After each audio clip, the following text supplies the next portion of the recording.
Hi అందరికీ welcome to Lakshmi Rajahmundry అమ్మ YouTube ఛానల్లో కొబ్బరి ఉండలు చేద్దాం అనుకున్నా. అది ఎలానో ఈ వీడియోలో చూద్దాం రండి. నేను ఒక 5 తీసుకున్నాను కొబ్బరి. ఇప్పుడు చేయడం ఎలానో చూద్దాం రండి. ఇది మీ అందరికీ తెలుసు కదా, కొబ్బరి చేసుకునేది. పెట్టి ఇలా అనాలి.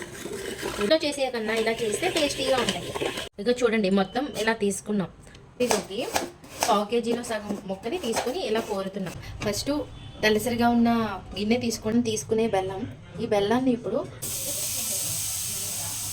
కరిగిపోయింది కదా, కరిగిపోయింది కాబట్టి ఇప్పుడు మనం దీనిలోకి కొబ్బరి వేసుకుందాం. తర్వాత ఈ కొబ్బరి వచ్చింది అనమాట. మొత్తం కొబ్బరి అంతా దీనిలోకి వేసేసుకోండి. వేసిన తర్వాత ఇలా మొత్తం ఒకసారి మిక్స్ చేయండి. కొబ్బరి బెల్లం రెండు మిక్స్ అయ్యాయి. బెల్లంలో కొబ్బరి వేసాం కదా, కొబ్బరి వేసిన తర్వాత రెండు బాగా మిక్స్ చేసి ఆ కొబ్బరి అంతా ఉడకనిద్దాం, పచ్చివాసన పోయేంత వరకు. రెండు మిక్స్ అయిపోయి ఇలా ఉండలాగా అయ్యింది అనుకో, మనం స్టవ్ ఆఫ్ చేసుకుని వేడి మీద ఉన్నప్పుడే ఉండలు చుట్టాలి. ఆ బౌల్లోకి కొంచెం వాటర్ తీసుకోండి. ఇప్పుడు స్టార్ట్ చేద్దాం. వేడి మీదే చుట్టాలి, లేదంటే ఉండలు రావు కదా. సో కొంచెం ఫాస్ట్ మనం చేసుకున్న కొబ్బరి ఉండలు ఎలా ఉందో చూద్దాం. వావ్, నిజంగా చాలా బాగుంది. Taste super. కూడా ఈ వీడియో చూసాక తప్పకుండా ట్రై చేయండి. స్వీట్గా ఉండే కొబ్బరి ఉండలు రెడీ.